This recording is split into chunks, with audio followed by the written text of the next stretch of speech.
A doomed train wreck of a dumpster fire, featuring vampires, werewolves, and edgelords. Oh my. The game was Old World of Darkness by White Wolf.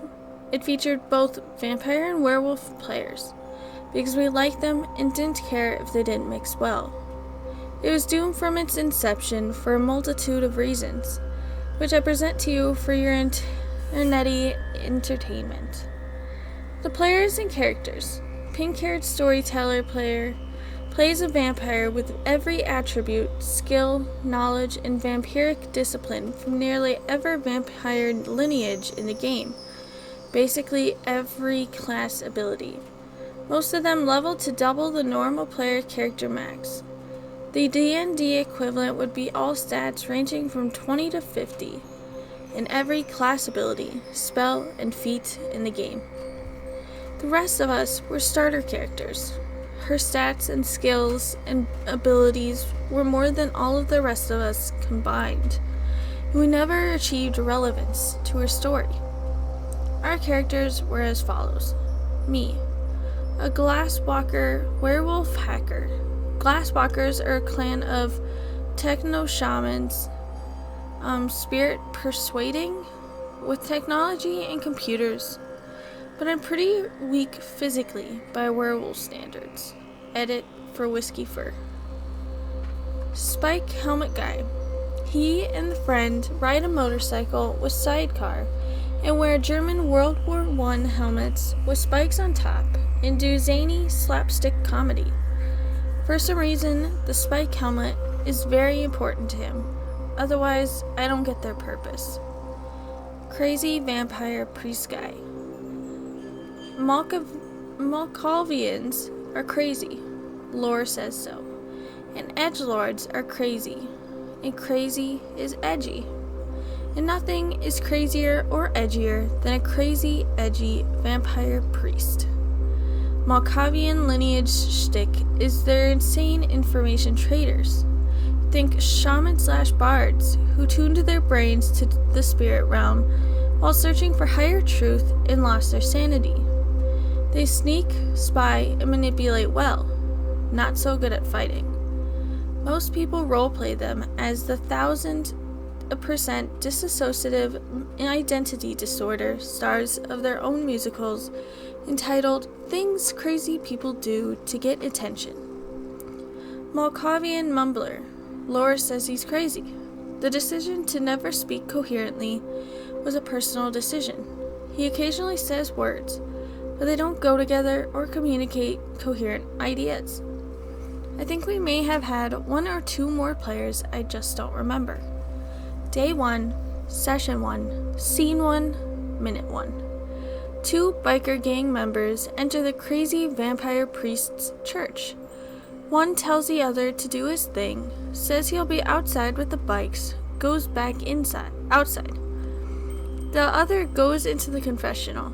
Crazy vampire priest promptly murders him and drinks all his blood, then walks out the front door of the church, carrying the blood-drained corpse, pretending to be physically supporting him as if he had passed out. He states he intends to walk around the church into an alley to throw biker gang guy's body into a dumpster. Outside the church, waiting with the bikes, is the biker who had announced that he would be outside the church waiting with the bikes. Also outside the church, and also waiting with the bikes, is the rest of the biker gang. They ask what happened.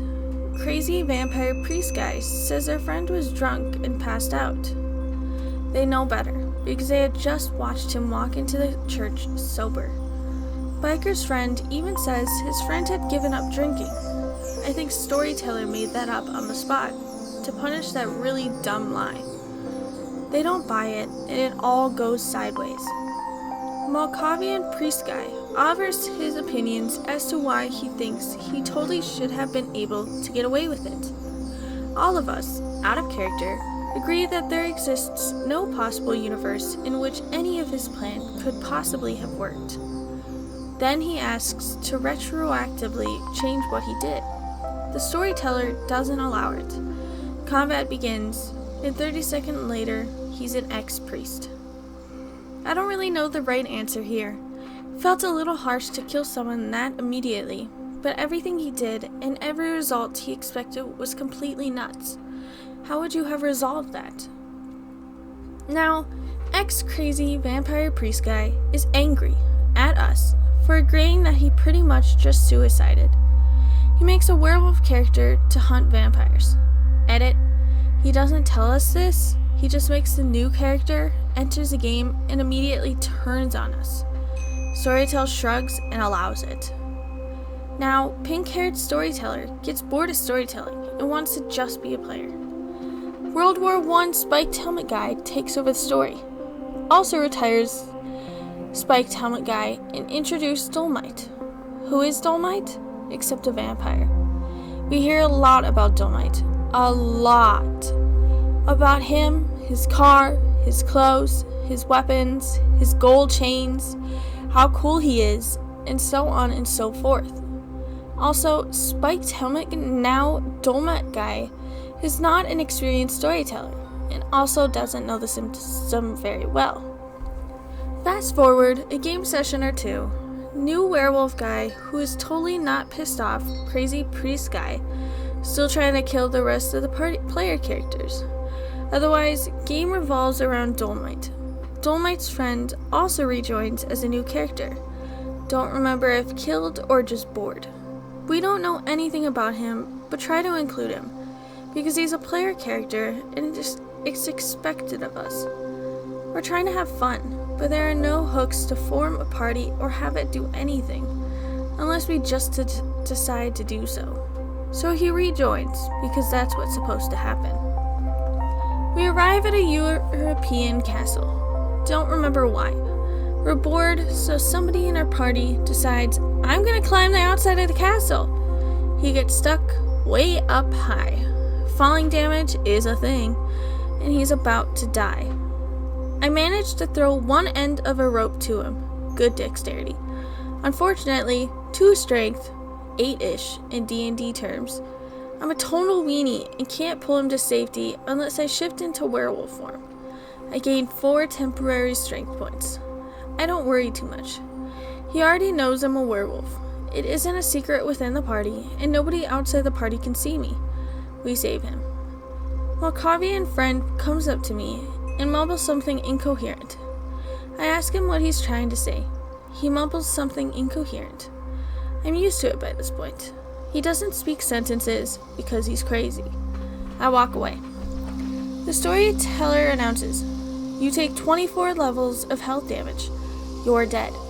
Lethal damage would be about 6 or so, if I remember right. Me.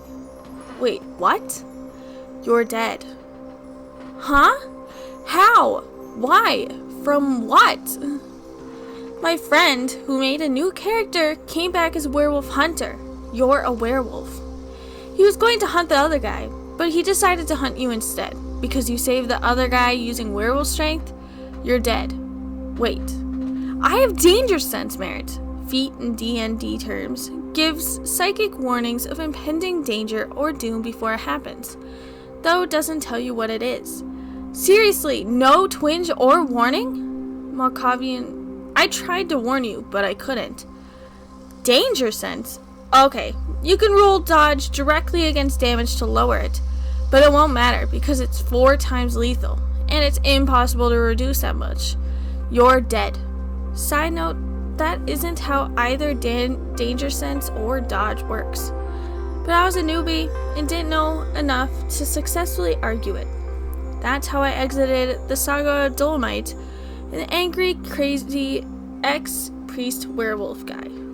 It died a couple sessions later. Go figure. So, I should say first off that I have absolutely no idea what Old World of Darkness by White Wolf is, but it does seem interesting in the way of the Malkavian, if I am even saying that right. However, looking through these comments, it is very clear that they're not very big for being player characters. A lot of people say that it's red flags if people play them, and maybe that they're just overpowered, possibly.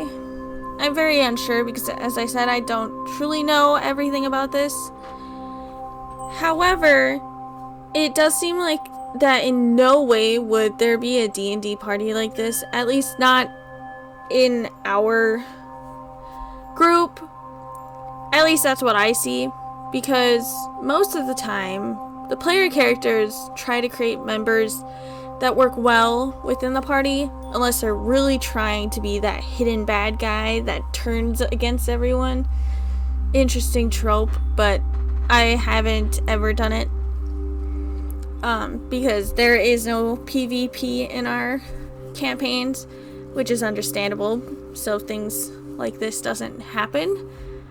And there was no cooperation, and it seemed that there was more hatred towards each other than there should have been, considering since the ex-crazy priest guy died, they immediately, like, got a new character and made it so it's totally against them, which is really wrong, and the storyteller should have had them make a new character. And it seemed like player versus player was the main outcome of the game. You could tell that the storyteller didn't care about the feats that the OP had and really just wanted to allow his friend the win for killing the other player, in a sense. But anyways, I hope to see you next time at Lisa's Dungeon. Have a good day. Goodbye.